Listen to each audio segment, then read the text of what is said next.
ஆரம்பிச்ச உடனே சொல்லுங்களேன். ஓகே, ஆரம்பிங்க. உங்களோட ஆரம்பிச்சிடவா? ஆரம்பிச்சிருங்க. ஓகே. அனைவருக்கும் இனிய காலை வணக்கம்.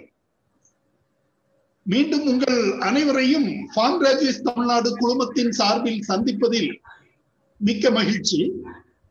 இன்று ஒரு தொழில்நுட்பம் என்ற நிகழ்ச்சியில் இன்று நாம் காணவிருப்பது கிளீன் மில்க் ப்ரொடக்ஷன், அதாவது சுத்தமான பால் உற்பத்தி தொடர்பாக இன்று தகவல்கள் தெரிவிக்க உள்ளோம்.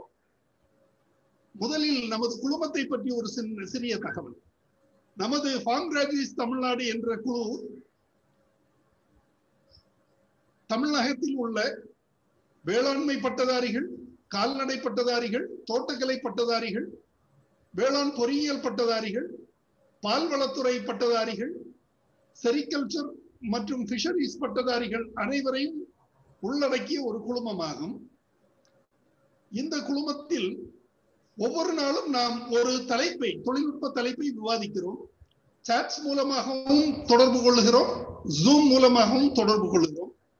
இன்று அந்த வரிசையில் நாம் காண உள்ளது கிளீன் மில்க் ப்ரொடக்ஷன் என்ற தலைப்பு ஆகும். இந்த தலைப்பு தொடர்பாக நமக்கு தொழில்நுட்ப உரை ஆற்ற வருகை புரிந்துள்ளார் திரு IAM Justin, regional manager JPR டேரி திருவண்ணாமலை. திரு ஜஸ்டின் அவர்கள் வேளாண்மை பட்டப்படிப்பு படித்துவிட்டு அதன் பிறகு டேரி டெக்னாலஜியில் முதுகலை பட்டப்படிப்பு படித்தவர்கள். அவர் தற்போது நிர்வகிக்கும் JPR நிறுவனத்தில் டேரி ரீஜனல் மேனேஜராக, பால்வளத்துறை மேனேஜராக, பொறுப்பாளராக இருக்கிறார். இதற்கு முன்னதாக அவர் பிராய்லர் யூனிட் இது போன்ற பல்வேறு துறைகளில் பணிபுரிந்த அனுபவம் மிக்கவர். அவர் இன்று நமக்கு தொழில்நுட்ப உரை ஆற்றுகிறார். தொழில்நுட்ப உரை முடியும் வரை அனைவரும் அமைதி காத்து தகவல்களை தெரிந்து கொண்டு அதன் பின்னர் நமது கேள்விகளை கேட்டு விவரங்கள் தெரிந்து கொள்ளலாம் என்ற விவரத்தினை தெரிவித்துக் கொள்கிறேன். அடுத்ததாக இன்னொரு முக்கிய நபர் இந்த ஜூம் பிளாட்ஃபார்ம் நமக்கு ஏற்பாடு செய்து கொடுத்து ஒவ்வொரு நாளும் இந்த தொழில்நுட்ப தகவல்களை அனைத்து உறுப்பினர்களுக்கும் பகிர்ந்து, மேலும் அது யூடியூப் வழியாகவும் இதர சேனல்கள் வழியாகவும் விவசாயிகளையும் மற்றும் அனைவரையும் சென்று சேர்ப்பதற்கு உதவி புரியும் பொவைஸ் ஃபவுண்டேஷன் நிறுவனர் திருமதி சூரிய நர்மதா அவர்கள் தோட்டக்கலை பட்டதாரி, முதுகலை பட்டதாரி ஆவார். சென்னையில் NGO நடத்தி வருகிறார். அவருக்கும் நமது வாழ்த்துக்களை தெரிவிப்போம். Session handed over to Thiru IAM Justin. Welcome, Justin. Thank you. Thank you. Thank you. It's of great immense pleasure. ஒரு Zoom வாயிலாக விவசாய மக்கள், பெருங்குடி மக்கள் மற்றும் அந்த துறை சார்ந்த அதிகாரிகள், பட்டதாரிகள், மாணவர்கள் செல்வங்கள் அனைவரையும் சந்திப்பதில் இந்த வாய்ப்பு கொடுத்தமைக்கு முதலாவதாக சூர்யா நர்மதா விஜயன் கோவிசி ஃபவுண்டேஷன் நிறுவனத்தின் ஒத்துழைப்போடு நடத்துகின்ற பெரும் மதிப்பிற்குரிய டாக்டர் அக்ரிஜோ ஐயா அவர்களை பெரும் வணக்கத்தோடு நன்றியோடும் தெரிவித்துக் கொண்டு, இந்த கிளீன் மில்க் ப்ரொடக்ஷன் நான் தூய தமிழ்லயே பேசலாம்னு முடிவு பண்ணியிருக்கேன். ஏன்னா இது விவசாயிகள் சார்ந்த ஒரு விஷயம், விவசாய மாடுகளிலிருந்து பண்ணைகளிலிருந்து ஆரம்பிக்கக்கூடிய ஒரு விஷயம். எனவேதான் நான் இதை 2000 ஆண்டுகளுக்கு முன்னால் உள்ள திருக்குறளிலிருந்து 1000வது குறள் என்ன சொல்கிறது என்றால், பண்பிலான் பெற்ற பெரும் செல்வம் நண்பால் களம் தீமையால் திரிந்தற்று. அப்படின்னா பண்பில்லாத பெற்ற பெரு செல்வம் அதை எதோட கம்பேர் பண்றாருன்னா, அப்பமே 2000 ஆண்டுகளுக்கு முன்பே திருவள்ளுவர் என்ன சொல்லுகிறார் என்றால், நண்பால் களம் தீமையால் திரிந்தற்று. நல்ல பாலுடைய களம் சரியில்லை, பாத்திரம் சரியில்லை என்றால் தீமையால் திரிந்து வந்தார். பேசிக்கா அவர் அங்கேயே சொல்லிட்டார். 2000 வருஷத்துக்கு முன்னாடியே அந்த தரமான பால் உற்பத்தி எங்க அப்படின்னா கிளனினஸ், சுத்தத்திலிருந்து தான் ஆரம்பிக்கிறது என்பதை தெரியப்படுத்தியிருக்கிறார். எனவே இந்த வாய்ப்புக்கு நன்றி கூறி என் உரையை தொடங்குகிறேன். தரமான பால் உற்பத்தி அப்படிங்கிற டாபிக்கை எடுத்துக்கிட்டோம் அப்படின்னா, எந்த இடத்துல ஸ்டார்ட் பண்றது அப்படின்னா, ஃபர்ஸ்ட் பாத்தீங்கன்னா உற்பத்தியாளர், பால் உற்பத்தியாளர் யாரு அப்படின்னா பால் மாடு கறவை மாடு வச்சிருக்க விவசாயிகள் தான்.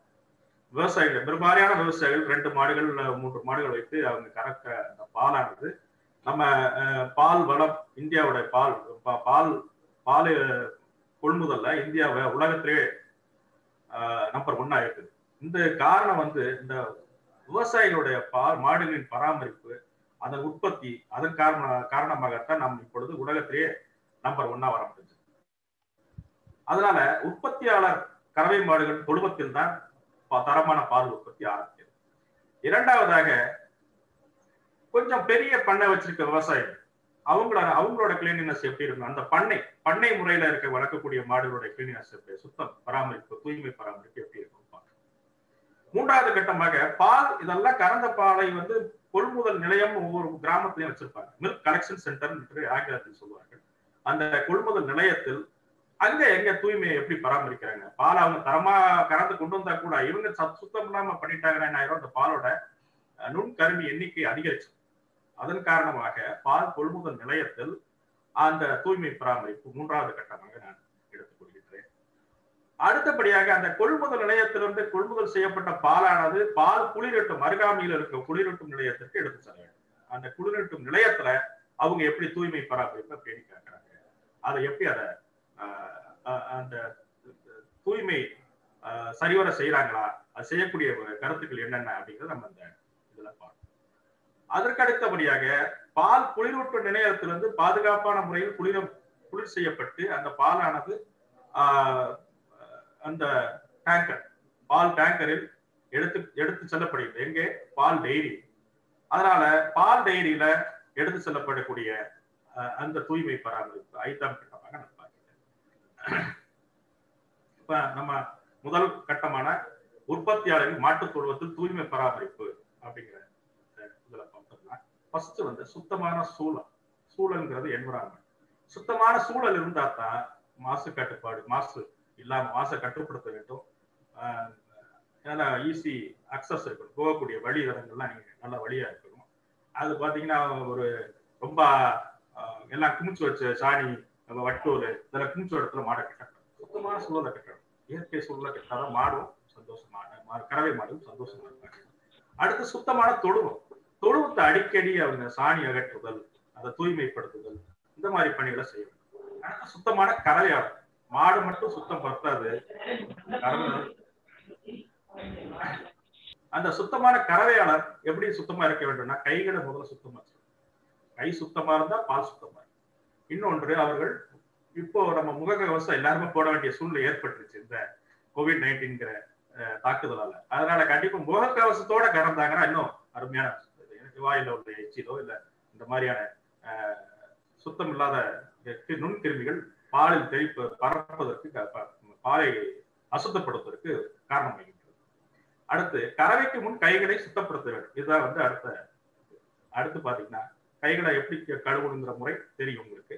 நல்லா சோறு போட்டு கையை முன்னும் பின்னும் இடுக்கு, இது எல்லா இடத்துலயும் நம்ம இப்ப எல்லாத்துக்குமே ஓரளவுக்கு தெரிஞ்சிருக்கும். ஏன்னா இந்த கொரோனா வந்து ஒரு பெரிய ஒரு நன்மை ஏற்படுத்தி விட்டுச்சு. என்ன அப்படின்னா, நம்ம வந்து இத பல ஆண்டுகளாக நாங்க விவசாயிகளிடத்தில் சொல்றோம், அதை அவர்கள் பின்பற்றுவதற்கு வாய்ப்பு இல்லாம இருந்து இப்ப அனைவரும் தெரிந்த ஒரு விஷயமாக எல்லாரும் சேர்ந்து இப்ப அந்த ஒரு விஷயத்தை சொல்றதுனால கண்டிப்பா இந்த சுத்தம் வந்து இன்னைக்கு காட்டாண்டு காலத்துக்கு இருக்கணும் அப்படிங்கிறதா என்னோட கருத்து. அடுத்து வந்து கேன்களை வெயிலில் உலர்த்தணும். கேனை நல்லா கழுவிக்க மாட்டாங்க. கேன் அப்படி என்ன பண்றது, கறந்த பால் இதெல்லாம் சுத்தமா பண்ணிட்டு கேனை கழுவல அப்படின்னா என்ன ஆகும், அதுல இருக்கக்கூடிய நுண்கிருமிகள் வந்து தாக்கம் ஏற்படுத்தி பாலுடைய தன்மையை மாற்றிவிடும். ஆகவே கேன்ல நல்லா கழுவிட்டு மூடி போட்டு வைக்கக்கூடாது, வெயில்ல உலர்த்தணும். ஏன் அப்படின்னா அதோட வாசம் வந்து அது வந்து வரும். அதனால என்ன பண்றோம், கேன்களை வெயிலில் வளர்த்துறது. அடுத்து சுத்தமான கறவை பசு. நாம மட்டும் பாத்திரம் சுத்தமா இருந்தாலும், நாம சுத்தமா இருந்தாலும், அந்த தொழுவம் சுத்தமா இருந்தாலும் கறவை பசுகளை கவனிக்காம இருக்கக்கூடாது. அவங்க நல்லா வைக்கோல் வச்சு சுத்தி நல்லா அதை இது பண்ணி கிளீன் பண்ணி அந்த சாணம் இதெல்லாம் அகற்றிட்டு கறவையான சுத்தமான கறவை பசுவை நம்ம பராமரிக்க வேண்டும். அடுத்த கட்டம் என்ன பாத்தீங்கன்னா, சரியாக கறக்கும் முறை. இந்த பால் கறக்கும் முறையை வந்து சரியா வந்து கையாளுறது கிடையாது. ஒவ்வொருத்தரும் என்ன பண்றாங்கன்னா, பால் அதிக வரணும் போட்டு இந்த நக்கல் சிஸ்டம் சொல்லுவாங்க, அந்த மூட்டுகள் இருக்கிற இடத்த பிடிச்சி போட்டு கறக்குவாங்க, பாலை கறப்பாங்க. இதனால என்ன ஆகும், அவங்க கையும் புண்ணாயிருக்கும், கறவை மாடோட காம்பும் புண்ணாயிருக்கும். இது வந்து சரியான கறக்கும் முறை கிடையாது. நம்ம எப்படி பண்ணணும் அப்படின்னா ஃபுல் ஹேண்ட் மெத்தட், கைகளை முழுமையாக என்ன பண்ணும், இப்படிதான் கறக்கும். மடி சின்னதா இருக்கு, காம்பு சின்னதா இருக்கு, இப்படி கறக்க முடியல அப்படின்னா நீங்க அடுத்து ஸ்டெப்பிங் மெத்தட்ல போகலாம். ஸ்டெப்பிங் மெத்தட் இந்த மாதிரி கறக்கும். ஆனால் முழு கை யூஸ் பண்ணி கறக்கிறது தான் பெஸ்ட். அடுத்து முடிகிற பொழுது ஸ்டெப்பிங் யூஸ் பண்ணி ஸ்டாப் பண்ணலாம். ஸ்டெப்பிங் மெத்தட், இந்த கையை வந்து இந்த மாதிரி பொசிஷன் வச்சு ஸ்டெப்பிங் மெத்தட். அடுத்து வந்து பாலை கறந்த பின்பு வடிகட்ட, சுத்தமான வடிகட்டி வச்சு வட்ட வைக்கணும். பழைய அழுக்கு வடிகட்டி வச்சு டெய்லி சுத்தம் செய்து தூய்மைப்படுத்தப்பட்ட வடிகட்டியை வைத்து நான் வடிகட்ட வேண்டும். அதுக்கப்புறம் கறந்த பால் வந்து சூடாக தான் இருக்கும். ஏன்னா மாடுடைய உடம்பினுடைய தட்பவெப்பநிலை உஷ்ணமாக இருப்பதால் பாலின் தட்பவெப்பநிலை கொஞ்சம் சூடாக தான் இருக்கும். அதை நம்ம என்ன பண்ணணும் அப்படின்னா குளிர் நீரில் வச்சு பாதுகாக்கணும். அதாவது ஏர்டைட் கண்டெய்னர், அதை மேல நல்லா மூடி போட்டு ஒரு பாதி அளவு தண்ணி, பால் இருக்கிற லெவலுக்கு தண்ணீரை வைத்து என்ன பண்ணலாம், அதை குளிர்படுத்தணும். குளிர்படுத்துறப்ப என்ன ஆகுது, அந்த நுண்கிருமி உற்பத்தி மற்றும் பெருக்கம், இதுக்கு வந்து என்னென்ன அப்படின்னா 32 டிகிரிக்கு வந்து உகந்த டெம்பரேச்சர் ஆயிருக்கு, உகந்த தட்பவெப்பநிலை ஆயிருக்கு. ஸோ அந்த தட்பவெப்பநிலை இருந்தால் கண்டிப்பாக நுண்கிருமிகள் பெருக்கம் செய்யும். அதனால நம்ம என்ன பண்ணணும் அப்படின்னா அந்த டெம்பரேச்சரை ஓரளவு கட்டுப்படுத்தணும். 30-32 டிகிரில வச்சிருந்தோம் அப்படின்னா நார்மல் நம்மளுடைய அறையுடைய தட்பவெப்பநிலையை பராமரித்தால் இந்த மல்டிபிளிகேஷன் ப்ராசஸ் ஓரளவுக்கு குறைஞ்சிடும்.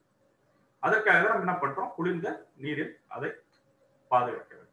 அதாவது அந்த கறவை முடிச்ச உடனே பாதுகாக்கணும், ஒரு நாளுக்குள்ள வச்சுப்பாரு. கறவை முடிச்சு உடனே நம்ம அந்த அடுத்த நிலைக்கு கொண்டு போறதுக்குள்ள நம்ம இதை பின் பால் கேன்களை ஈரச்சாக்கு கொண்டு சுத்து, இதை கொண்டு போறப்ப கொண்டு செய்யக்கூடிய யுக்தி என்னன்னா, பால் கேனை வந்து சுத்தி சாக்கு வச்சு கட்டிப்பாங்க. பாத்தீங்கன்னா சாக்கு வச்சு கோழிப்பை வச்சு தச்சிருப்பாங்க, அதை தண்ணி தெளிச்சிருப்பாங்க. ஸோ அந்த ஈரத்தை வந்து அதாவது அந்த ஈரம் கொடுக்கறதுனால உள்ள இருக்கிற பாலுடைய தட்பவெப்பநிலை உயராமல் நாம் பார்த்துக் கொள்ளலாம். அடுத்து பாத்தீங்கன்னா இதுதான் அந்த விளக்கப்படம். இது நான் சொன்ன பாத்தீங்கன்னா ஃபர்ஸ்ட் பாலை வடிகட்டுறது எப்படி அப்படிங்கிறது, சரியாக கறக்கும் முறை, அந்த முழுக்கை முறையில பண்றது, சுகாதாரமான சூழல் எப்படி இருக்கு பாருங்க, மாடு ஃப்ரீயான என்விரான்மெண்ட் இருக்கு, சுத்தமான சுத்தம் செய்ய வேண்டும், தொழுவத்தை சுத்தம் செய்ய வேண்டியது. அடுத்து குளிர்ந்த நீரில் பாதுகாத்தல் அப்படிங்கிறது, அந்த கேனை வந்து தண்ணியில கொஞ்சம் இது பண்ணி வச்சிருது, தண்ணியை ஊற்றக்கூடாது, தண்ணியை வெளியில இருந்து சுத்தமா பாதுகாக்கணும். அடுத்து சுத்தமான கறவை பசு, எப்படி கறவை மாடை எப்படி சுத்தம் பண்றாங்க பாருங்க. அடுத்து கறக்க முன் மடியை சுத்தப்படுது, முக்கியமான பாயிண்ட். மடி வந்து கீழே படுத்திருக்கிறதுனால அது மண் தூள்கள் ஒட்டி இருக்கும், அதனால நல்லா பண்ண சுத்தம் பண்ணிட்டு துணி வச்சு நல்லா தொடச்சிடும். வெண் துணியை வைத்து சுத்தம் செய்யப்பட்ட வெண்மையான துணியை வச்சு நல்லா தொடச்சிடும்.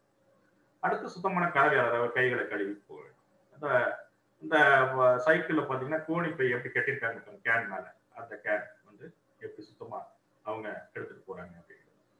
அடுத்து சுத்தமான பால் பாத்திரம், அதான் வெயில உலர்த்தணும், அடுத்த வெயில உலர்த்துறது. அடுத்து பாத்தீங்கன்னா சிவந்து வீங்கிய மடி, இங்க ஒரு முக்கியமான ஒரு இந்த மாதிரி மடி இருந்துச்சு அப்படின்னா அந்த மாடுகளை கறவை மேற்கொள்ள கூடாது. என்ன பண்ணும், அந்த மாடுகளை சரியா அப்புறப்படுத்த மருத்துவர் எடுத்து கூட்டு இந்த மடியில கறக்கும். மடி நோய்க்கான அறிகுறி.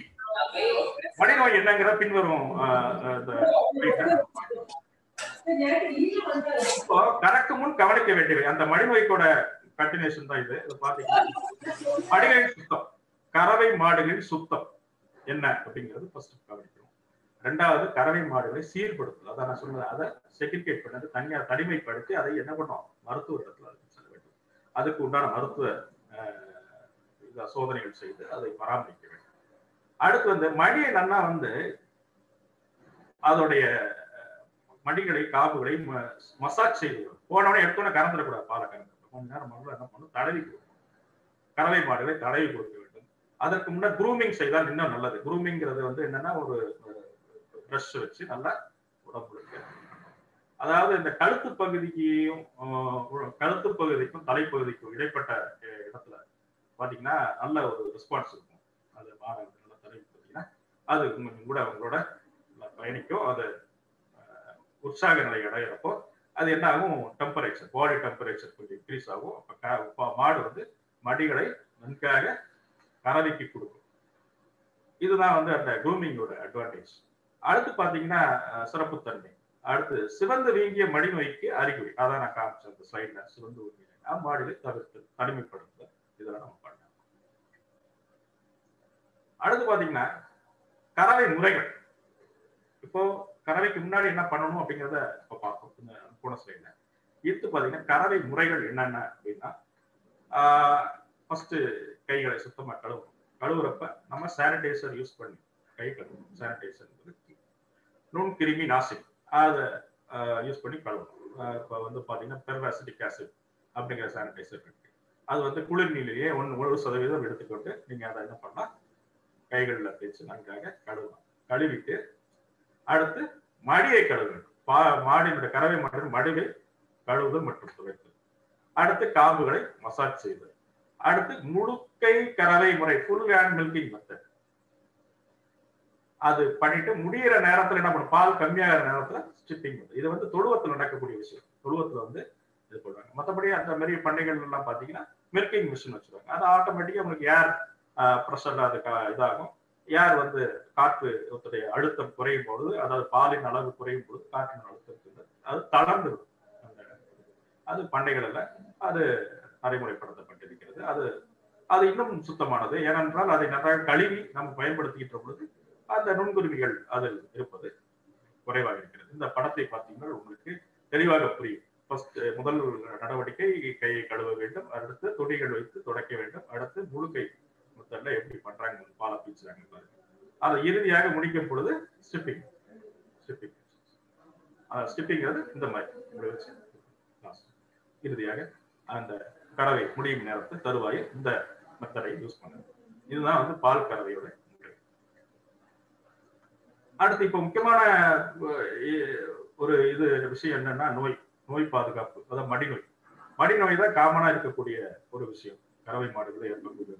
ஏன்னா அது அந்த தொழுவமோ இல்ல பண்ணைகளோ என்ன பண்ணுது, தரையில் படுக்கிறது. தரையில் படுக்கும் பொழுது அதன் மடிகள் ஈரத்தில் நனைவதனால் அதில் இருக்கக்கூடிய காம்புகள் மற்றும் நோய் தொற்று ஏற்படுகிறது. அது காம்பு மடியில் புண்கள் உண்டாகும்.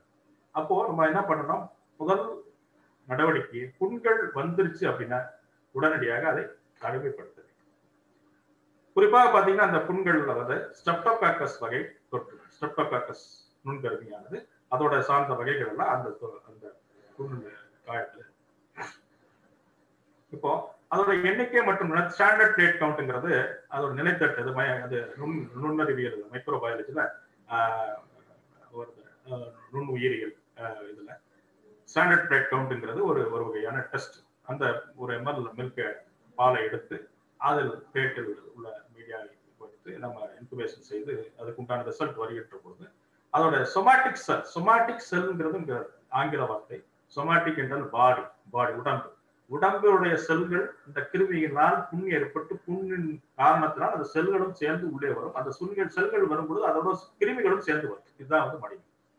பால்ல அந்த கிருமியும் கலந்து வந்தது, சொமாட்டிக் செல் வரும். நார்மலா பாத்தீங்கன்னா அந்த இதுக்கு வந்து நோய் மேலாண்மை ரொம்ப அவசியம். இந்த சொமாட்டிக் செல், அதாவது மாஸ்டைட்டிஸ் மடிநோய் வராமல் பார்த்தோம்னா தரை வந்து உழந்தே இருக்கணும். சாணம் மற்றும் இதெல்லாம் வந்து அப்புறப்பட்டுட்டே இருக்கணும். அதுக்கு உண்டான தெளிப்பான்கள், பெர்வாசிட்டிக் ஆசிட் போன்ற கிருமி நாசினிகளை தெளித்து ஸ்ட்ரெட்டை வந்து தூய்மையான அந்த ஃபுட் கிரேட். பெர்வாசிட்டிக் ஆசிட் என்பது நேசன்ட் ஆக்சிஜன் ஆப்ரேட் வெறும் தண்ணி தான். அதனால நீங்க அதை வந்து உள்ள ஷெட்டுக்குள்ள யூஸ் பண்ணலாம்.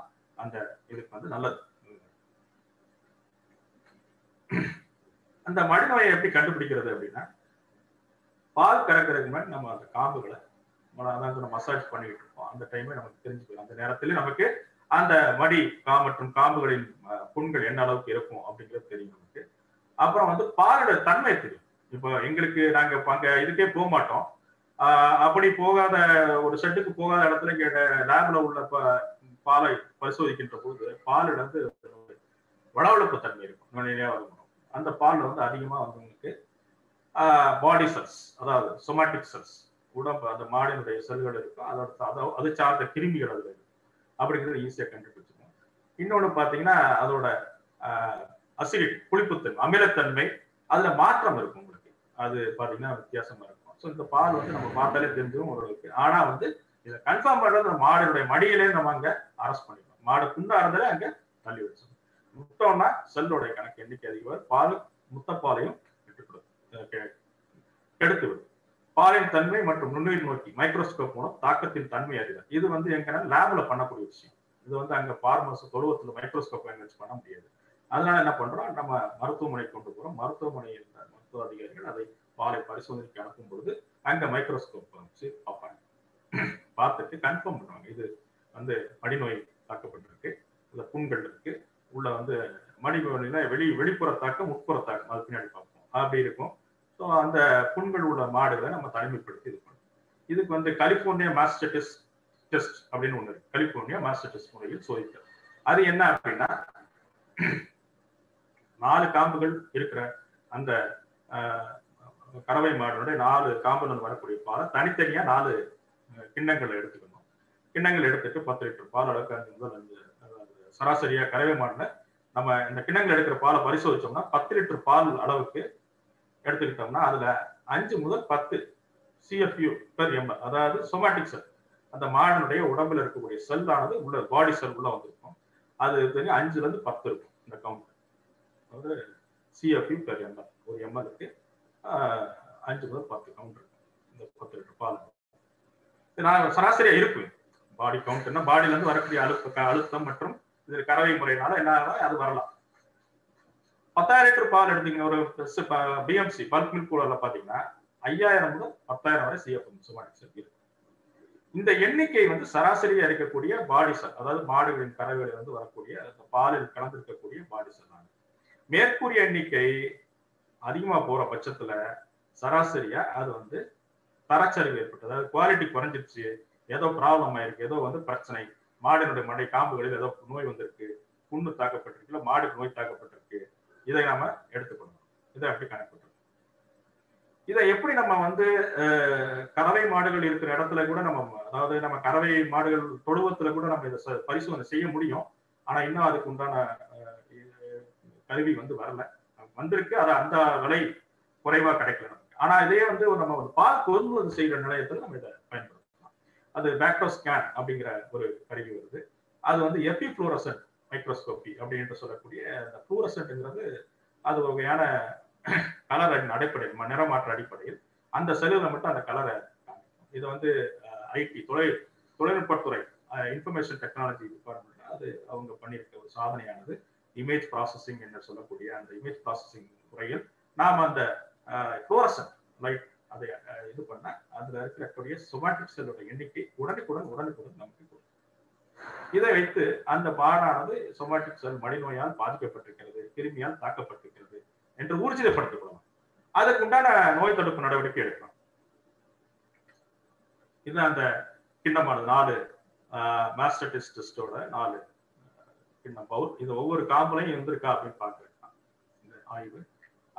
இதை வந்து என்ன பண்றோம் அப்படின்னா, அந்த சொமாட்டிக் செல்குள்ள நம்ம இதை எடுத்துட்டு அதுல பாக்டீரியாவோடு வந்து சேரும் அந்த பவுல்ல. அப்ப 2 லட்சம் செல்கள் ஒரு ml சராசரியா இருக்கும் ஒரு மில்லிலிட்டர். மடிநோயின் பாதிப்பு பண்ணை அளவில் உற்பத்தியாளர் தொழுவத்தில் கண்டவரை கல்வியாக பயன்படுத்தும். இதுக்குதான் வந்து அங்க உற்பத்தியாளர் தொழுவத்துல அந்த கலிபோர்னியா மாஸ்டர்டிஸ் டெஸ்ட் நம்ம பண்ணிக்கலாம். அதுக்கு என்ன பண்ணலாம் அப்படின்னா, அதுக்கு ஒரு கரைசல், கலிபோர்னியா மடிநோய் கரைசல் இருக்கு. அந்த கரைசல் என்ன பண்றோம், அதை ஒரு டிராப் போடுறோம். டிராப் போட்டீங்கன்னா 2 மில்லிலிட்டர் கரைசலை சேர்த்துட்டீங்கன்னா 10 to 15 நொடியில் ஆய்வு தெரிஞ்ச ரிசல்ட் வந்துடும். ரிசல்ட் வந்துச்சுன்னா என்ன ஆகும், அதுல பார்த்து நம்ம செக்ரிகேட் பண்ணிக்கலாம். இந்த காம்பு தான் அஃபெக்ட் ஆயிருக்கு, அந்த காம்புல இருந்து வரக்கூடிய பால் அஃபெக்ட் ஆயிருக்கு. அதாவது ஆரம்ப கட்டத்துல நம்ம ஆரம்ப கட்டத்திலேயே நம்ம அதை தடுப்பு நடவடிக்கை எடுக்கணும். இது வந்து அடுத்து பாத்தீங்கன்னா இந்த கலிபோர்னியா மடிநோய் ஆய்வுங்கிறது வந்து சப்கிளினிக்கல் மாஸ்டர்டிஸ். இது ஆங்கிலத்தில் சார்பு மருத்துவ மடிநோய். சார்பு மருத்துவ மடிநோய் என்ற அப்படின்னா என்னன்னா, வெளியில நமக்கு தெரியவே தெரியாது, உள்ள வந்து அது தாக்கப்படும். சப்கிளினிக்கல் சார்பு மருத்துவ மடிநோய். இது சார்ந்து அந்த உள்பகுதியானது பாதிப்பு உள்ளாயிருக்கும். அது நம் கண்களுக்கு தெரியாமலேயே வெளி தோற்றத்துக்கு தெரியாம மடியின் உள்ளே ஏற்படக்கூடிய மடிநோய். அப்படி இருக்கிற பார்த்து இந்த மாஸ்டர்டிஸ் டெஸ்ட், கலிபோர்னியா மாஸ்டர்டிஸ் டெஸ்ட் மூலம் நம்ம அதை கண்டுபிடிச்சலாம், அதை செக்ரிகேட் பண்ணலாம்.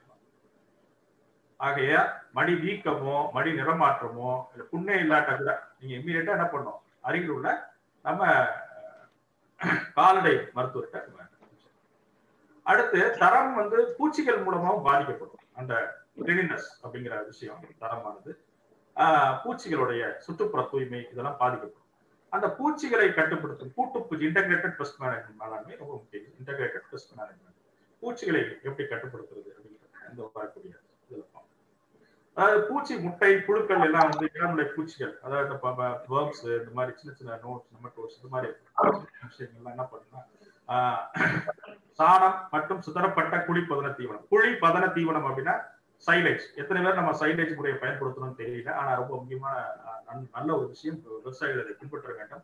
சைலேஜ்ங்கிறது உங்களுக்கு தெரியும், செழிப்பான அதாவது பச்சை தீவனங்கள் கிடைக்கக்கூடிய காலகட்டத்தில் அதை அறுவடை செய்து அதன் மேல் குழி ஒன்று எடுத்து அதில் உள்ள போட்டு அதில் ஈஸ்டர் மற்றும் இதெல்லாம் போட்டு அந்த தீவனம் நீங்கள் பிற்கால அதாவது தீவன பற்றாக்குறை ஏற்படுகின்ற போது அதை நாம் பயன்படுத்திக் கொள்ளலாம்.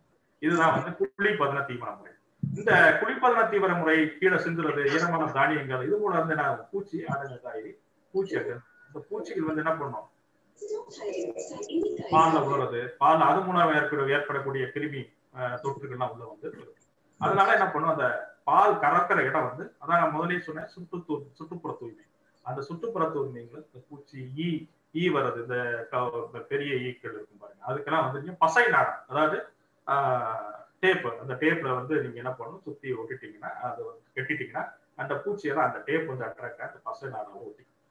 நம்ம 10 ஒரு 15 நாள்ல வந்து அந்த நாடாவை அப்படியே விட்டுறக்கூடாது, ஃபுல்லா பூச்சியா ஒட்டிக்கிட்டு இருக்கும். அப்படி இருக்கிறது ஒரு 10 நாளைக்கு ஒரு தான் நீங்க அந்த தொழுவத்துல இருந்து மாற்றி இருக்கணும். அந்த தொழுவத்துக்காக நீங்க இதெல்லாம் செலவழிச்சீங்கன்னா தரமான பால் உற்பத்தி கிடைக்கும். இந்த பூச்சி நாடா கம்மியான ஒரு இதெல்லாம் விளையாடா இருக்கும், அதை நம்ம கண்டிப்பா பயன்படுத்தணும். பூச்சிகள் இல்லாத பகுதியாக கறவை செய்யப்படுறது, பால் கறவை செய்யப்படுறது கண்டிப்பா நம்ம பூச்சிகள் இல்லாம இருக்கணும் அந்த பகுதி. அதுல நோய் தொற்று வர்றதுக்கு முக்கிய காரணம் வெக்டாஸாக செயல்பட்டு பூச்சிகள் சில கிருமிகளை கொண்டு வரும். அதனால என்ன நோய்கள் இருக்கும். அப்புறம் இதெல்லாம் தூய்மையா வச்சுக்கிறதுக்கு முக்கியமான காரணம் சாணம் தான். உர சாணம் மற்றும் இருக்கக்கூடிய அனைத்து இது ஈரமா இருக்கக்கூடிய அதெல்லாம் என்ன பண்ணும் உலர்த்தி உடனடியாக அவற்றை மாற்றி செல்ல வேண்டும். எங்க நம்ம பயன்படுத்த போறோமோ உரத்தை எங்க பயன்படுத்தணுமோ அங்க எடுத்து செல்ல வேண்டும். அந்த தொழுவத்துக்குள்ளேயே இதெல்லாம் வச்சுக்கிட்டு இருக்கக்கூடாது. உடனே சுத்தம் செய்து கொண்டிருக்க வேண்டும். இதுக்கு வந்து நீங்க பாருங்க தெளிப்பான் யூஸ் பண்ணலாம். மெத்தோமேலா அண்ட் பைரோத்ரின் அந்த 2 பூச்சிக்கொல்லிகளும், அதாவது நம்ம பூச்சிக்கொல்லிகளை நம்ம கெமிக்கல் பூச்சிக்கொல்லிகளை உள்ளே தெளித்தால் அது வந்து பிரச்சனைக்கு உண்டாகும். அதனால நம்ம வெளியிலவே கண்ட்ரோல் பண்ணிட்டு வெளியிலேயே வர சுற்றுப்புறத்திலேயே நம்ம தெளித்து விட்டோம்னா அது உள்ள வராம இருக்கிறதுக்கான வாய்ப்பு இருக்கு. அது இது வந்து உடனடியாக பலன் கொடுக்கும் இந்த அடுத்து பாத்தீங்கன்னா தரமான பண்ணை தூய்மை. இப்போ நம்ம அடுத்து பண்ணைக்கு வந்துடும். பண்ணையில பாத்தீங்கன்னா மாடை வந்து ஃபுட் டிப்னு சொல்லுவோம். அதை வந்து மாடுகள் கறவை மாடுகள்லாம் வந்து முன்னாடியோ ஒரு வெளியே போயிட்டு வர முன்னாடியோ அந்த ஃபுட்பாத்ல வந்து KM1 பொட்டாசியம் பெர்மாங்கனேட் கரைசலை நம்ம அவங்க பயன்படுத்தி அது கால்கள், ஏன்னா FMD நிறைய ஃபுட் அண்ட் மவுத் டிசீஸ் அந்த நோய் வந்து தாக்குதலுக்கு உண்டாகும் மாடுகள். அதனால என்ன பண்றோம் அந்த KM1 கரைசலை நாம் சுத்தமாக வைத்திருக்க வேண்டும். அடுத்து பாத்தீங்கன்னா அதான் முன்னாடி சொன்ன மாதிரி பண்ணையில சாணம் மற்றும் கழிவு சுத்தமாக சாணம் பார்த்தீங்கன்னா தெரிச்சு செவரு சைட் வால்ஸ் அந்த பக்கச்சவர்கள் எல்லாம் என்ன இருக்கும்னா சாணம் தெளித்து இருக்கும். அதெல்லாம் அப்படியே இருக்கு, கழுவாம வச்சிருக்காங்க. சில பண்ணையில போனோம்னா அதெல்லாம் சுத்தமா தூய்மைப்படுத்தி இந்த KM1 கரைசலை தெளித்து இதெல்லாம் முன்னெச்சரிக்கை நடவடிக்கையாக நம்ம அனைத்தையும் செய்து அதுக்கு பின்னதான் நம்ம அந்த மாடை கொண்டே சுத்தம் செய்யாம நீங்க எந்த வேலையும் செய்யக்கூடாது. மாடுகளை பராமரிப்பது மிக முக்கியமானது சுத்தம். அடுத்து குரூமிங் செய்ய வேண்டும். மாடுகள் வந்து நல்லா குளிப்பாட்டி நான் சுத்தமா வச்சிருக்கணும். அதுக்கு வந்து குரூமிங் பண்ணீங்கன்னா தான் உங்களுக்கு அடிக்கடி புத்துணர்வு ஏற்படும். புத்துணர்ச்சி அது இப்ப எப்படி நம்ம மசாஜ் செய்யறோமோ அதே மாதிரி கறவை மாடுகளுக்கு வெளிப்புறத்தை தேங்காய் பிரஷ் பண்ணி குரூமிங் பண்ணும். குரூமிங் பண்ணாதான் வந்து அதோட அன்பு பரிமாறுதல் மற்றும் அதோட கறவை மாடுகள் வந்து அவங்களுக்கு வந்து நிறைய பாடி லாங்குவேஜ் இருக்கு. அது ஒரு செஷன்ல சொல்லலாம். பின்னாடி பல வல்லுநர்கள் அது இருக்கிறார்கள். அதாவது கறவை மாடுகள் நம்மை வந்து அழைக்கும், அவங்களுக்கு தேவைகளுக்கு ஏற்ப நமக்கு அதை தேவை செய்வதற்காக சரி அது அந்த நம்மளுடைய அதோட இருக்கக்கூடிய ஒன்றி இறந்து இருக்கக்கூடிய செயல்பாடுகள்னால் நாம் அதை கட்டுக்குள் வைத்திருக்க முடியும். அடுத்து வந்து பெர் அசிட்டிக் அமிலம் அப்படிங்கிற ஒரு நுண்கருமி இப்ப ரீசெண்டா ஒரு 2 ஆண்டு 3 ஆண்டு 5 ஆண்டுகளாக அந்த பெர் அசிட்டிக் அமிலத்தை வந்து நம்ம நுண்கிருமி கொல்லி கரைசலாக பயன்படுத்தலாம்.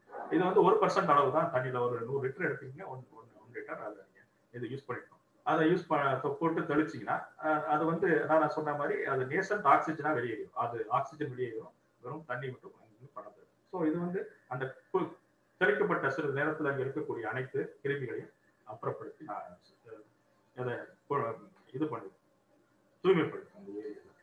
அதனால பெராசிட்டிக் ஆசிட் நீங்க யூஸ் பண்ணலாம்.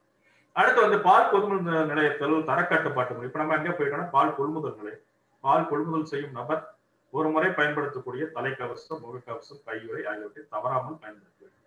இது வந்து கொரோனா உண்டான தற்காப்பு முறையை வந்து நம்ம இது அந்த காலத்திலேயே நம்ம அதை ஃபாலோ பண்ணணும்னு சொல்லியிருந்தோம். தலைக்கவசங்கிறது கேப், முடி விழுந்துடக்கூடாது. ஒரு தலைமுடியில ஏகப்பட்ட பாக்டீரியாக்கள் இருக்கு, நுண்கிரி. நம்மளுடைய ஒவ்வொரு தலையில் முடியில இருக்கக்கூடிய ஒவ்வொரு முடியிலும் நீங்கள் நிறைய காலனிஸ், லட்சக்கணக்கான பாக்டீரியாக்கள் தலையில் இருக்கும். அந்த முடி விழுந்தால் அவ்வளவு கெடும். அதனாலதான் முடி வந்து ரொம்ப முக்கியம். அதனால தலைக்கவசம் ஹெல்மெட் போட சொல்ல, கேப் போட சொல்றேன். அடுத்து முகக்கவசம் மாஸ்க். நான் சொன்ன உமிழ் நீர், நம்மளுடைய எச்சிலானது அதில் ஏகப்பட்ட கிருமிகள் வெளியில் பார்க்கும், இரும்புவோம், தும்புவோம். இதெல்லாம் வந்து கையுறைங்கிறது ஹேண்ட் கிளவுஸ் நார்மலா டிஸ்போசபிள் கிளவுஸ் வந்து இருக்கு. அதை நீங்க போட்டுக்கிட்டு நீங்க உங்க பால் கொள்முதல் செய்யறது வேலையை ஆரம்பிக்கும். இது வந்து பால் கொள்முதல் செய்யறது பால் கொள்முதல் நிலையம் அப்படிங்கிற இடத்துல இருக்கு. கொள்முதல் நிலையத்தின் அகப்புற தூய்மை பேணி காக்க வேண்டும். அதாவது ரொம்ப முக்கியமானது உள்ளையும் வெளியும். பாத்தீங்கன்னா உள்ள எல்லாம் டயர் போட்டு வச்சுப்பான், தீவன முட்டை அது இது. அதாவது சுத்தமான தீவன முட்டையை வைக்க வேணாம்னு சொல்ல அதுக்கு உண்டான அடுக்கு முறை இருக்கு. அடுக்குமுறை சுற்றிலுமாக இடம் விட்டு அதை பேலன்ஸ், அது மரத்திலான பலகையை போட்டு அதன் மீது எடுக்கணும். அது போன்ற அளவுக்கு சுற்றி போக முடியும், வர முடியும், அந்த மாதிரி இருக்கணும். இந்த மாதிரி நிறைய விஷயங்கள் இருக்கு கொள்முதல் நிலையத்துல. அப்புறம் வந்து பாத்தீங்கன்னா வெளி தூய்மை, நான் சொன்ன மாதிரி இந்த ஸ்ப்ரே அடிக்கணும், தெளிப்பான்களை தெளித்து அந்த போன்ற இதெல்லாம் வரலாம் பார்க்கணும். அடுத்து பால் உற்பத்தியாளர்கள் கொண்டு வரும் பாலினை நன்றாக பரிசீலனை செய்யும். அதுதான் முக்கியமானது.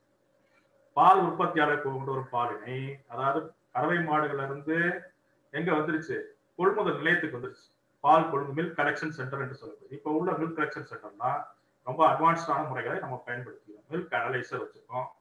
உடனே வந்து பில்லிங் சிஸ்டம், அந்த பால் கொடுக்கக்கூடிய பாலினுடைய தரம், ஃபேட், SNF, குவான்டிட்டி, அளவு எல்லாத்தையும் வந்து என்ன பண்ணுது அப்படின்னா உடனே நமக்கு பில் மூலம் கிழிக்கப்படுத்து. அப்பொழுதே பட்டுவாடை செய்யக்கூடிய நிலவரம் இப்பொழுது இருக்கிறது.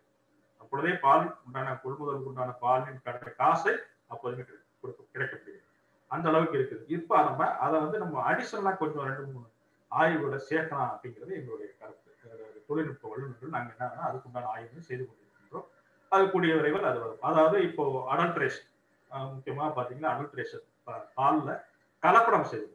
தண்ணி பால் தவிர எது சேர்த்தாலும் கலப்படம் தான். பால்ல தண்ணி சேர்த்தாலோ இல்லை உப்பை சேர்த்தாலோ சர்க்கரை சேர்த்தாலோ எதை சேர்த்தாலும் கலப்படம் தான். ஆக இந்த கலப்படத்தை ரொம்ப இரும்பு கரம் கொண்டு அடக்க வேண்டும். அதுக்காக நம்ம என்ன பண்ணோம், அந்த கொள்முதல் அனலைசர்லயே இந்த மாதிரியான ஆய்வுகள் உடனடியாக நமக்கு வர வேண்டும் அப்படிங்கிறதுக்காக இதை வந்து நம்ம இப்போ இல்லாத பட்சத்துல நம்ம என்ன பண்ணிக்கிட்டு இருக்கோம் அப்படின்னா புலன்சார ஆய்வு பண்றோம். சென்சரி எவல்யூஷன்ங்கிறது பாலை குடிச்சு பார்க்கறது, கண்ணில் பார்க்கறது, டேஸ்ட் பண்றது, அதோட தன்மையை பார்க்கறது, இதெல்லாம் பார்க்கணும். அதுக்கப்புறம் தட்பவெப்பநிலை, டெம்பரேச்சர் பார்க்கணும். இதெல்லாம் நம்ம கிளியரா செக் பண்ணிட்டு அந்த அடல்ட்ரேஷன் கிட்டுன்னு இருக்கு, சின்னதா வந்து அவர் நம்ம போட்டீங்கன்னா அது சந்தேகம் உள்ளதை மட்டும் நம்ம பார்க்கணும். இது வந்து அடுத்த லெவல்ல என்ன ஆகும் அப்படின்னா இன்ஸ்டன்டா நமக்கு உடனடியாக அதற்கான எல்லா தகவலும் வர மாதிரி அனலைசர் வந்து கொண்டிருக்கு, மார்க்கெட்ல வந்துகிட்டு இருக்கு. அதை கிராம லெவல்லையும் கொள்முதல் நிலைய லெவல்லையும் நம்ம கொண்டு போகணுங்கிறத, அதோட விலை வந்து குறைவா கிராமங்களுக்கு உரிய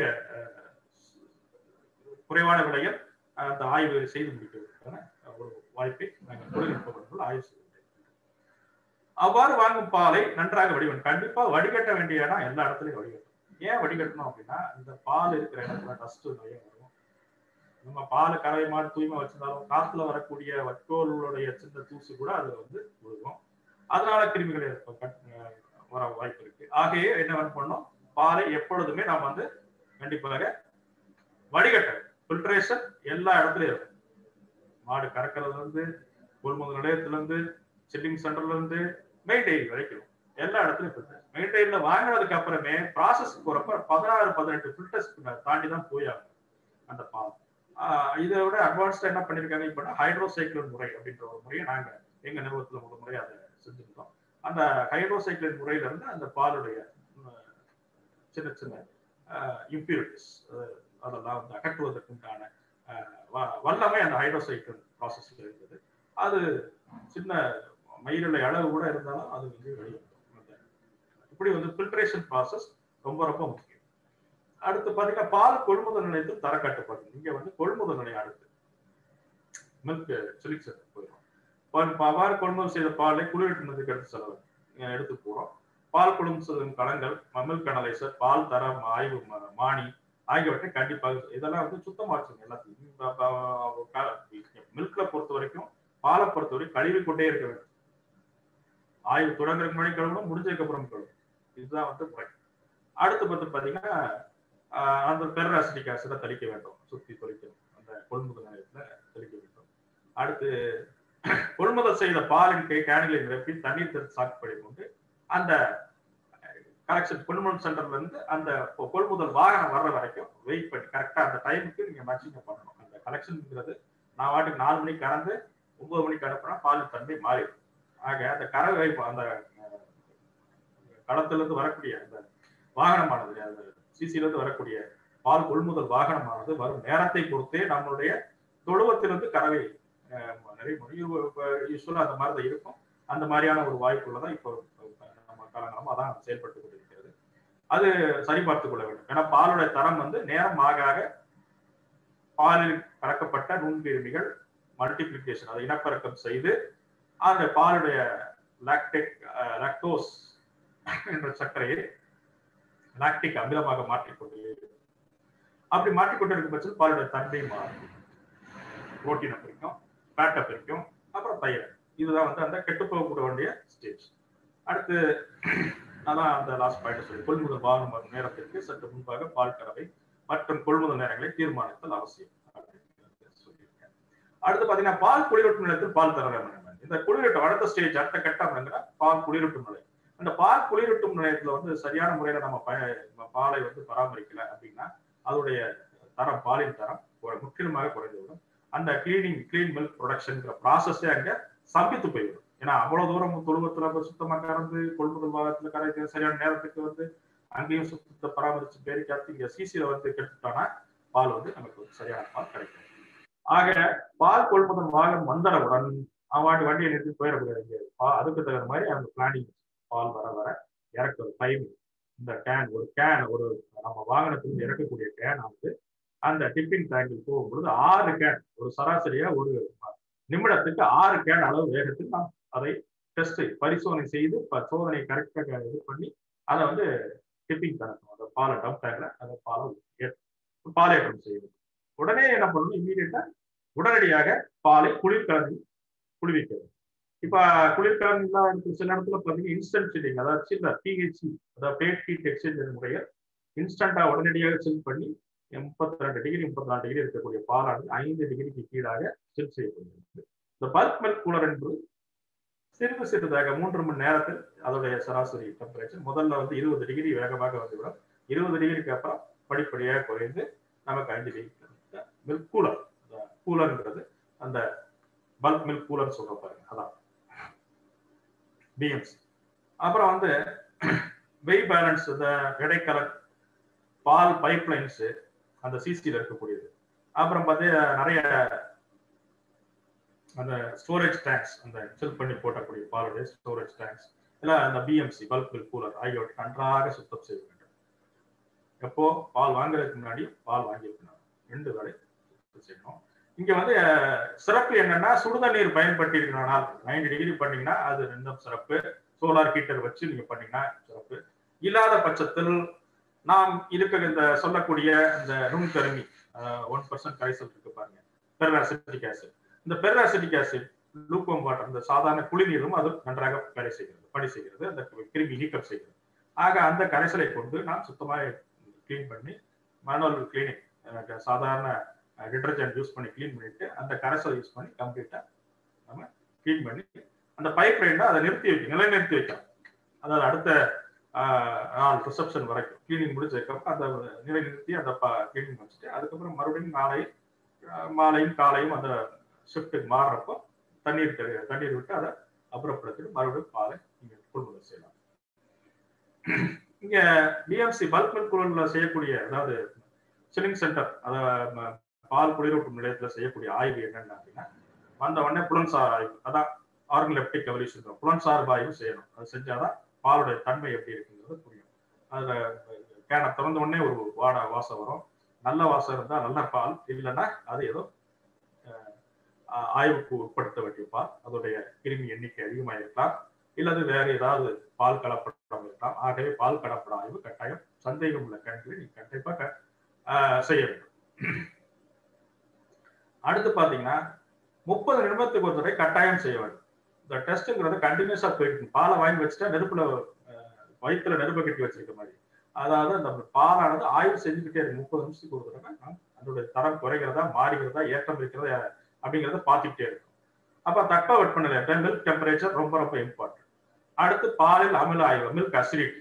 மில்க் அசிடிட்டிங்கிறது பாலுடைய புளிப்பு, அதாவது சொன்ன லாக்டோஸ்ங்கிற சர்க்கரை சுகரானது லாக்டிக் ஆசிடா மாறுது. அப்ப அசிடிட்டி வந்து in terms of lactic acid. Lactic acid acidity என்னவோ அதுதான் பாலினுடைய அசிடிட்டி. அடுத்து பாலின் பிஹெச். பிஹெச்ங்கிறது ஹைட்ரஜன் மற்றும் ஹைட்ராக்சைடு அயன்களினுடைய எண்ணிக்கை. அந்த பிஹெச்சும் இந்த அசிடிட்டி ரெண்டுமே வந்து ஒன்றோடு ஒன்று சார்ந்த விஷயம். அந்த பிஹெச்சும் அசிடிட்டியும் பற்றி நம்ம பார்த்துக்கிட்டா நம்மளுடைய பால், ஏன்னா ஒரு சிலர் அசிடிட்டி டெஸ்ட் பார்க்கறப்பே அது எந்த பியூரிட்டி நீங்க பார்ப்பாங்க, எந்த அளவுக்கு எண்ட் பாயிண்ட் வருது, எந்த அளவுக்கு எண்ட் பாயிண்ட் வரல, அவங்களோட கணிக்க முடியாது. அந்த பிங்க் கலர் பேர் பிங்க், அந்த எண்ட் பாயிண்ட் வந்து கணிக்க முடியாது. அதனால அந்த பிஹெச்ங்கிறது வந்து கரெக்டிவா நமக்கு வந்து அதையும் நம்ம அந்த டெஸ்டையும் இதையும் நம்ம சரிபார்க்க முடியும். அடுத்து வந்து 10 நிமிட ரிசார்சரிங் டெஸ்ட். இந்த ரிசார்சரிங்கிற ஒரு இதை வந்து சொல்யூஷன் வந்து அந்த பால்ல போட்டீங்கன்னா ஒரு 10 மினிட்ஸ் இன்குபேஷன் டெம்பரேச்சர் அந்த 37 - 42 டிகிரி அந்த ஹீட்டர்ல அந்த சூடக்கூடிய நீர் வைத்தோமானால் அந்த பாலுடைய தன்மை மாறும். அந்த தன்மை மாறுகின்ற பொழுது நமக்கு தெரிஞ்சவுடன் பாலுடைய நுண்ணுயிர் கலப்பு எவ்வளவு தூரம் இருக்கு, அதோட பெருக்கம் எவ்வளவு தூரம் இருக்குங்கிறது தெரிஞ்சு, பாலுடைய நுண்கிருமி தாக்கம் எந்த அளவுக்கு இருக்குங்கிறது தெரிஞ்சுக்கலாம். இதே மாதிரிதான் மெத்திலின் ப்ளூ ரிடக்ஷன் ஆய்வு. இது வந்து ஒரு அது எவ்வளவு நேரம் வருது அப்படிங்கிறது, அதாவது இதே மாதிரி மெத்திலின் ப்ளூங்கிற ஒரு இதை சொல்யூஷனை எடுத்துக்கொண்டு பாலை பண்ணி 37-42 டிகிரி வச்சோம்னா அந்த இன்குபேஷன் டெம்பரேச்சர் கொடுத்தோம்னா பாக்டீரியா இனப்பெருக்கம் செய்து அந்த இடத்தை மாற்றும். அந்த மாற்றக்கூடிய நேரமானது குறிக்கப்படுகிறது. அந்த நேரம் வந்து 1 மணி நேரம் 1.5 மணி நேரத்துக்கு மேல இருந்தால் ஓரளவுக்கு பரவாயில்ல. ஆனால் நான் கறவை மாடுகளை நம்ம இந்த முறைப்படி நம்ம பராமரித்து வந்தோம் என்றால் 13 மணி நேரம் வரை கூட செல்லும். அது 13 நேரம், அதாவது சாதாரண ராம் இருக்கு 6 மணி நேரம் 7 மணி நேரம் வந்திருக்கு. 6 அதாவது இதை தயாரிக்கின்ற பாஸ்டரைஸ் பால் 13 மணி நேரம் 14 நேரம் உண்டு. அதாவது பால் வந்து நார்மல் டெம்பரேச்சர், ரூம் டெம்பரேச்சர்ல கெட்டு போகக்கூடிய அளவின் நேரம் இவ்வளவு நேரம் இருக்கு. கிருமிகள் எண்ணிக்கை கம்மியாக அவங்களுக்கு வந்து பாலுடைய குவாலிட்டி தரமானது இம்ப்ரூவ் ஆகுது. மார்க்கெட்ல கிடைக்கக்கூடிய பால்லாம் பாத்தீங்கன்னா சராசரி இப்ப பாக்குறாங்க, ஆய்வுகள் நடத்திக்கிறோம் எல்லாம் வந்து 12 மணி நேரம் 13 மணி நேரம் அந்த அளவுக்கு அவங்க கொள்முதல் உற்பத்தி அங்கிருந்து நம்ம பாலின் தரத்தை முன்னெடுத்து செல்கிறது. அதன் காரணமாகத்தான் நமக்கு அங்க பாலுடைய பாக்கெட் பாலுடைய இது வந்து குவாலிட்டி தரம் நிற்கும். ஆக இந்த டெஸ்ட் எல்லாம் ரொம்ப முக்கியம். அடுத்து வந்து சொமாட்டிக் செல் கவுண்ட் நான் சொன்ன முன்னாடியே பார்த்தோம்னா அந்த மைக்ரோஸ்கோப், அந்த ஃப்ளோரசன்ட் எபிஃப்ளோரசன்ட் மைக்ரோஸ்கோபி மெத்தட்ல வந்து நம்ம அதை சொமாட்டிக் செல்லை கண்டுபிடிச்சோம். இன்னொன்று இந்த ஆல்கால் டெஸ்ட்ங்கிறது வந்து பாத்தீங்கன்னா இது ஆரம்பத்துல செய்யக்கூடிய விரைவு டெஸ்ட். ஆல்கால் டெஸ்ட் பால் கெட்டு போயிருமா என்னன்னு பாக்குறீங்க. அது போட்ட உடனே பாலோட இது என்ன ஸ்டேஜ் என்ன, அது ஒவ்வொரு ஸ்டேஜ்லயும் அதோட இது கண்டுபிடிச்சலாம் நமக்கு. ஆக இந்த மாதிரியான ஆய்வுகள் நம்ம அடிக்கடி செய்யணும். ஏன்னா பாலோட தன்மை எப்படி நம்ம அசிடி பார்த்துக்கிட்டு இருக்கும், பால் கெட்டு போயிருந்த பாலுக்கு அசிடி பார்த்துக்கிட்டு இருக்கும், வரவே இல்லை அந்த மாதிரி கூட. இந்த ஆல்கால் டெஸ்ட்லாம் வந்து சிஓபி கிளாட்டாயின் பால், அதாவது கொஞ்சம் பால் எடுத்து சூடாகி பார்த்தோம்னா தயிர் பார்ட்டிகல்ஸ்லாம் ஃபார்ம் ஆயிடுச்சுன்னா அந்த பால் கெட்டு போச்சுனா கெட்டுப்படுத்த உறுதிப்படுத்துறதுக்கு வந்து COB clot on boiling test, அது பாயிலிங். ஸோ இந்த மாதிரியான முறைகள்லாம் வந்து சராசரி பிளாட்ஃபார்ம் டெஸ்டாகவே, அது அடிப்படை டெஸ்டாகவே நம்ம எடுத்துக்கொண்டு அதை பண்ணிக்கலாம். இருந்தாலும் நம்மளோட சேஃபர் சைடுக்காக நம்ம என்ன பண்ணணும், இந்த 1/2 மணி நேரத்துக்கு செய்யக்கூடிய இதில் நான் அதை சேர்த்துருக்கேன்.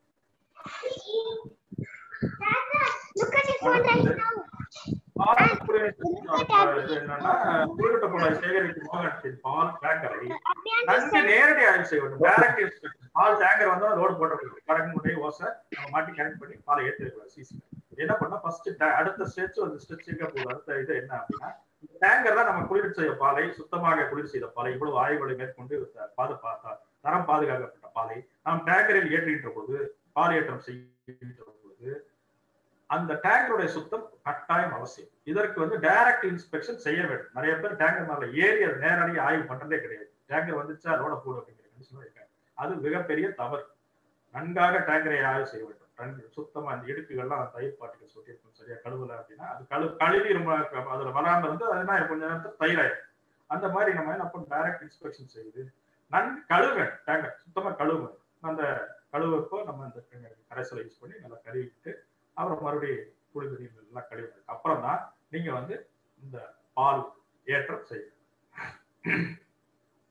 ஏற்றம் செஞ்ச உடனே இறுதியாக ஃபேட் அண்ட் எஸ்என்எஃப், அது வந்து சராசரியா நம்ம எல்லா ஆய்வுலையும் அதுதான் முக்கியமா வரக்கூடிய பேசிக்கா வரக்கூடிய டெஸ்ட். ஃபேட் டெஸ்ட் பார்க்கறது எஸ்என்எஃப். எஸ்என்எஃப்னா சாரி நாட் ஃபேட், அதாவது ஃபேட் இல்லாத கொழுப்பு இல்லாத மற்ற இதர சத்துக்கள். இதர சத்துக்கள் என்னன்னா புரோட்டீன், விட்டமின், மினரல்ஸ், தாது உப்புக்கள், இதெல்லாம் வந்து புரோட்டீன், புரதம், விட்டமின்கள் இதெல்லாம் இருக்கக்கூடியதான் இதர சத்து எஸ்என்எஃப்.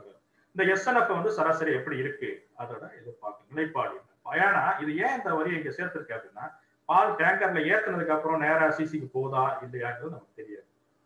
இடையில எதுவும் தவறுகள் ஏற்பட்டால், இந்த மாதிரி வித்தியாசம் வந்தால் அதை நம்ம அங்கே கண்டுகொள்ள வேண்டும். இதற்காகத்தான் நாம் இதை வந்து ஒரு மானிட்டரிங் பண்றோம். பின்வரும் ஸ்லைட்ல நான் சொல்றேன் அதுக்கு என்ன ரெமடி, அதுக்கு என்ன மாற்று ஏற்பாடு அப்படிங்கிறது. இது அதுக்காக இந்த டெஸ்ட் எல்லாம் கட்டாயம் ஃபேட் டெஸ்ட் வேரியேஷன் இருக்கா, அளவுகளுடைய வேரியேஷன் இருக்கா, அந்த குவாலிட்டியோட தரம் குறைந்து கொண்டிருக்கிறதா, இதெல்லாம் நம்ம இறுதியாக சோதனை செய்து விட்டுதான் அந்த பாலை ஏற்றினதுக்கு அப்புறம் இதை எடுக்கணும். எடுத்துட்டு தான் நீங்க சிபி டேங்கர்ல இதை அனுப்பக்கூடிய முறை. இது பண்றப்ப நமக்கு வெளியிலிருந்து கலப்படமோ தண்ணிகளோ ஏதாவது இதை ஏற்படாம நாம் பார்த்துக்கொள்ள முடியும். அடுத்து வந்து பாலை எப்பொழுதுமே 4 டிகிரி செல்சியஸ்க்கு கூட, இது வந்து டம்ப்ரூ. இது வந்து நான் பால் எப்பயுமே செல் பண்ணாதான் சில்லிங் டெம்பரேச்சர்ல. ஏன் இந்த 4 டிகிரியில இருக்கணும் அப்படின்னா பாக்டீரியாக்கள், நுண்கிருமிகள் வந்து என்ன இனப்பெருக்கம் செய்யாது. அதனால இதை என்ன பண்றோம், இந்த 4 டிகிரி த்ரூஅவுட் என்டையர் அந்த நம்ம கடையில வாங்கக்கூடிய வீட்டில் நம்ம கொடுக்கக்கூடிய பாலானது 4 டிகிரி இருக்கு.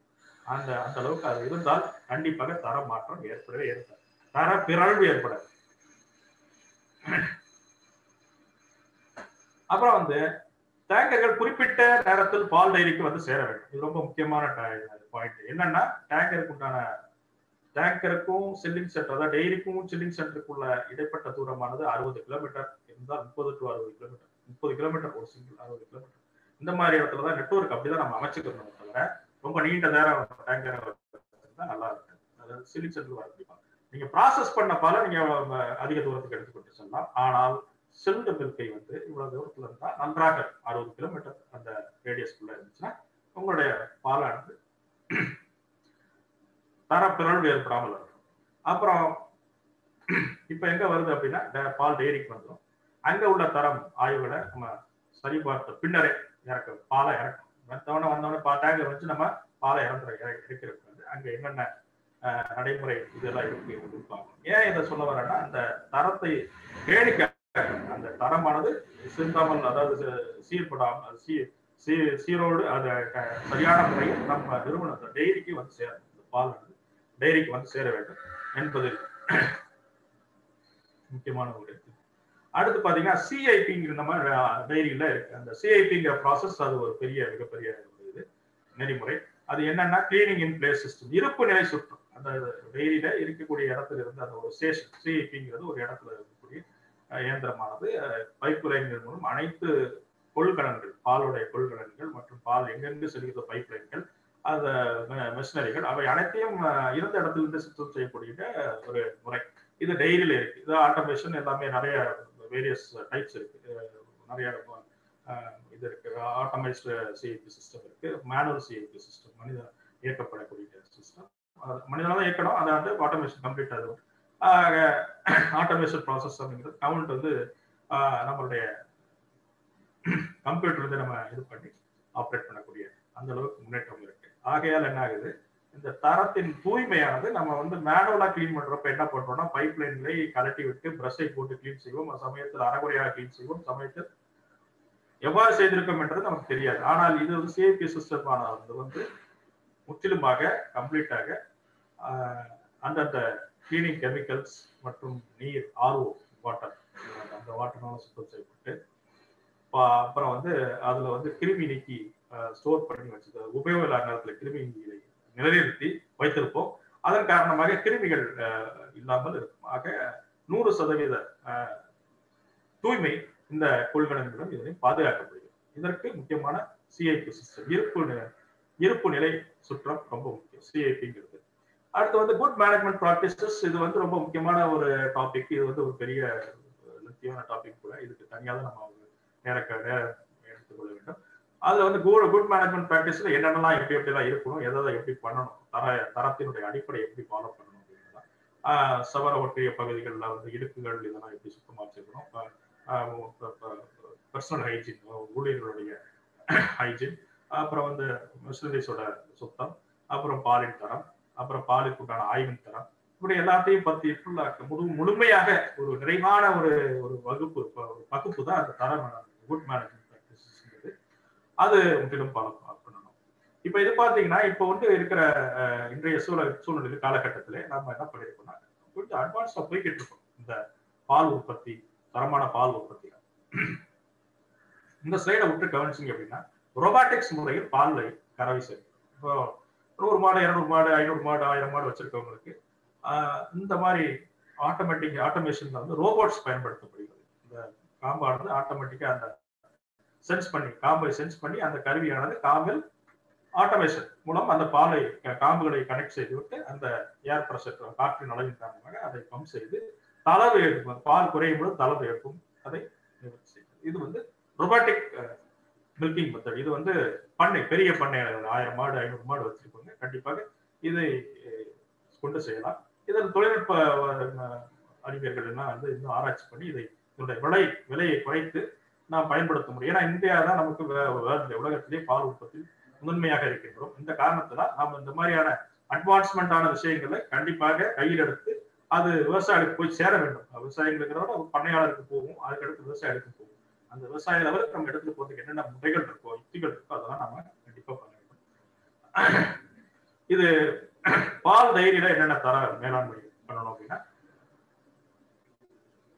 இப்ப இருக்கிற தகவல் தொழில்நுட்ப இன்ஃபர்மேஷன் டெக்னாலஜியில பாலின் தரவு முடிவுகளை உடனுக்குடன் பரிமாற்றம் செய்ய முடியும். அதாவது இப்ப வந்து பாத்தீங்கன்னா சிசி கலெக்ஷன் சென்டர், கொள்முதல் நிலையம், செல்லிங் சென்டர், பால் குளிரூட்டும் நிலையம் ஆகியவற்றின் தொடர்பு கொண்டு நிமிடத்துக்கு பல லட்சம் டேட்டாக்களை நாம் பதிவிறக்கம் செய்ய முடியும்.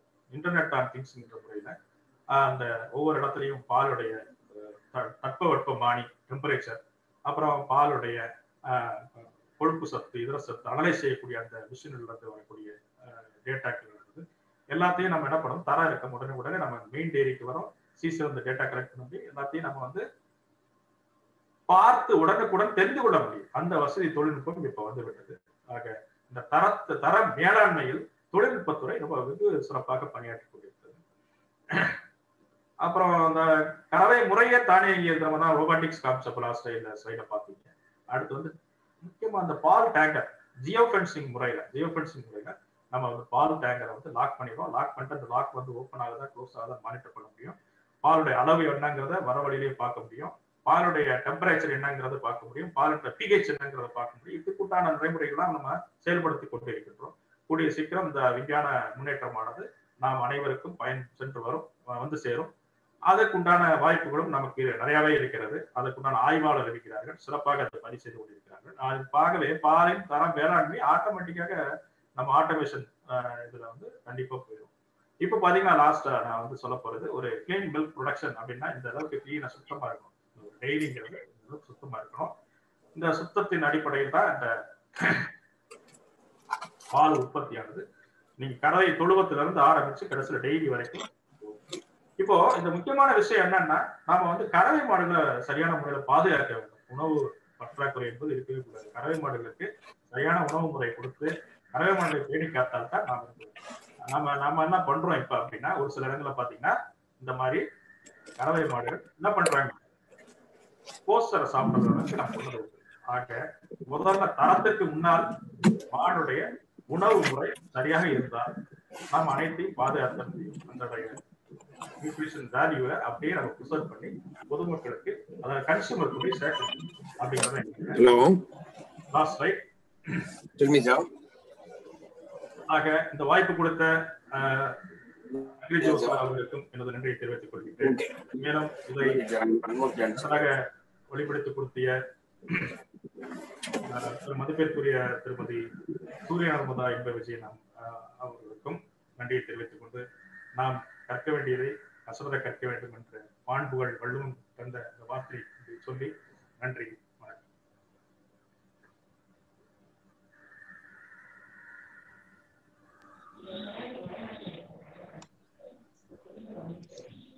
Thank you, Mr. Justin.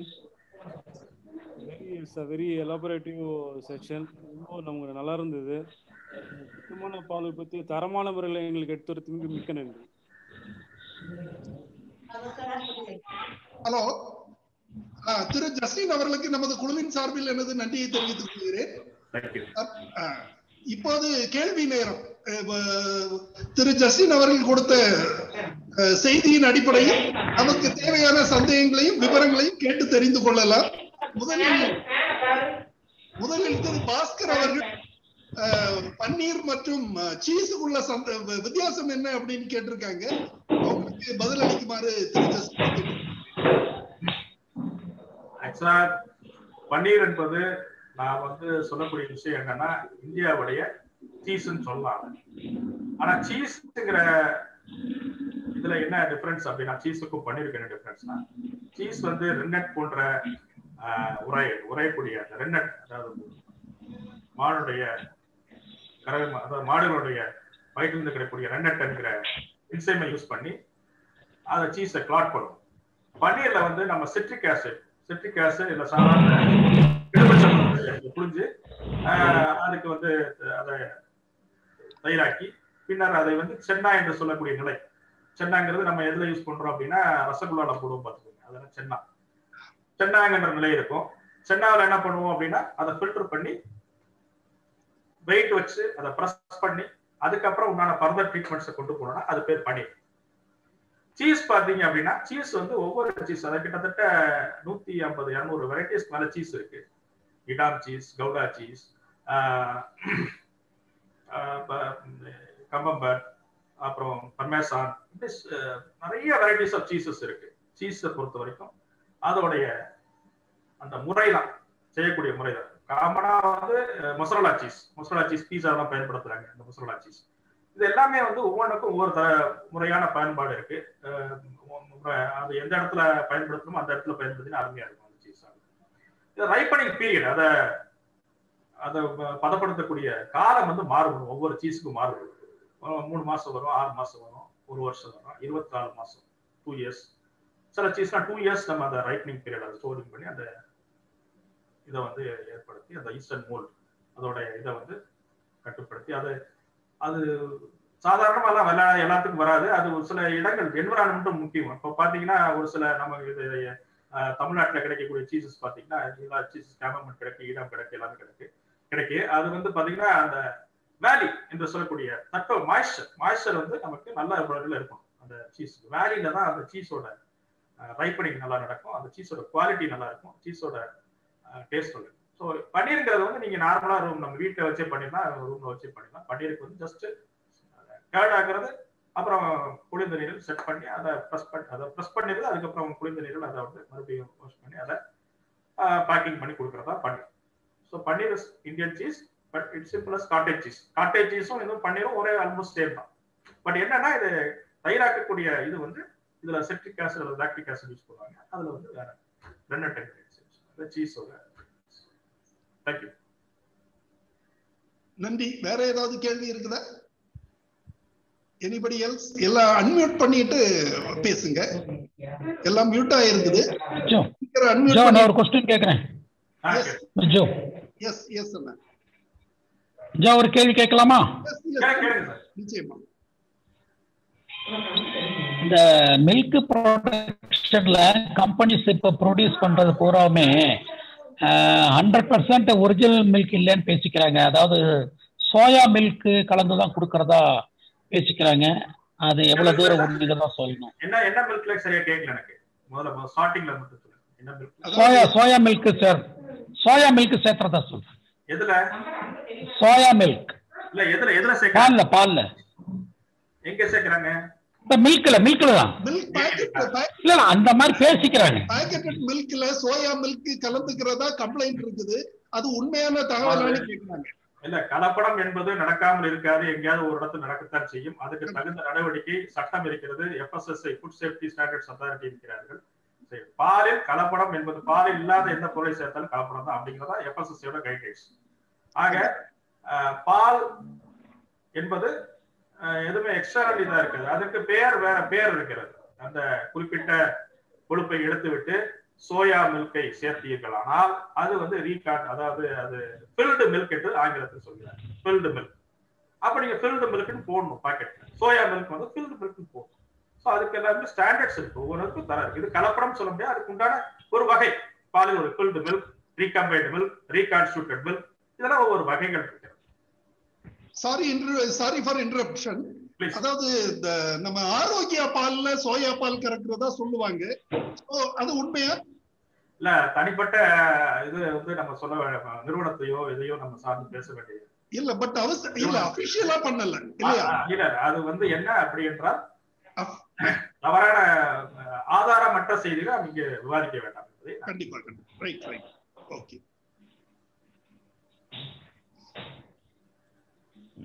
வேற ஏதாவது கேள்விகள்?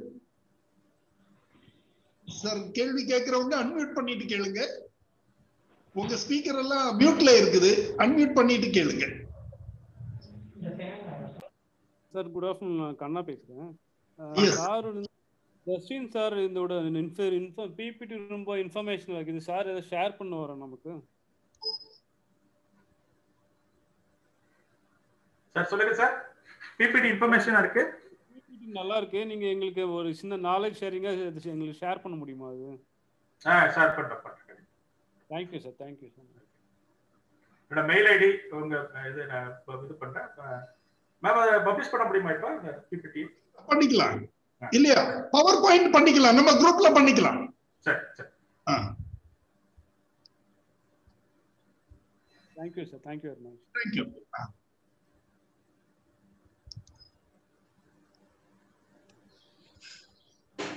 வேற சாட்ல வேற கேள்விகள் வரல சார்? ஆமா, வேற கேள்விகள் இல்ல சாட்ல. பண்ணிரஞ்சு அது மட்டும் தான். வேற யாரும் இருக்கீங்களா? கேள்விகள் இருக்கா? அன்மியூட் பண்ணிக்கோங்களேன்.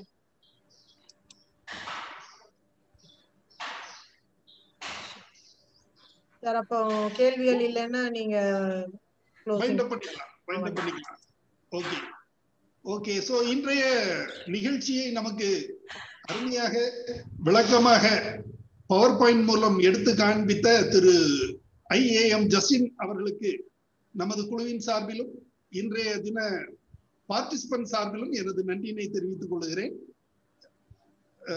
இனி இன்னொரு நிகழ்ச்சியில் ஒரு 2 வாரங்கள் கழித்து அவருக்கு வேறொரு தலைப்பில் பேசுவதற்கு வாய்ப்பு அளிக்கப்பட்டுள்ளது. இந்த நிகழ்ச்சியினை நமக்கு எல்லோருக்கும் சென்று சேர ஏற்பாடு செய்து கொடுத்த, ஜூம் பிளாட்ஃபார்ம் அமைத்து ஏற்பாடு செய்து கொடுத்த கொவைஸ் நிறுவனத்தாரின் சேர்மன் திருமதி சூரிய நர்மதா அவர்களுக்கு எனது நன்றியினை சிறப்பாக தெரிவித்துக் கொள்கிறேன். அவர்கள் அவசர குடும்ப பணிகள் இருந்தும் கூட இன்று முழுமையாக நம்முடைய இருந்து நமது நிகழ்ச்சியை தொகுத்து வழங்கி கொண்டிருக்கிறார்கள். அவர்களுக்கு எனது நன்றியை தெரிவித்துக் கொள்கிறேன். அனைத்து பார்ட்டிசிபென்ட்ஸுக்கும் எனது நன்றி. கேள்விகள் கேட்டு சந்தேகங்களை தீர்த்து கொண்ட உறுப்பினர்களுக்கும் எனது நன்றியினை தெரிவித்துக் கொள்கிறேன். நன்றி, வணக்கம். இது யூடியூபாவும் ஷேர் பண்ணுவோம் சார். எல்லா பார்ட்டிசிபென்ட்ஸும் நீங்க அதுவுமே அந்த யூடியூப் லிங்க்குமே ஜோ சார் அனுப்புவாங்க. சோ நீங்க வந்து யூ கேன் சேவ் இட். அது இருக்கு. ஓகே. இது நான் க்ளோஸ் பண்ணிக்கலாமா sir meeting? Okay sir. Thank you very much. Thank you all. Thank you. Thank you, sir. Thank you very much.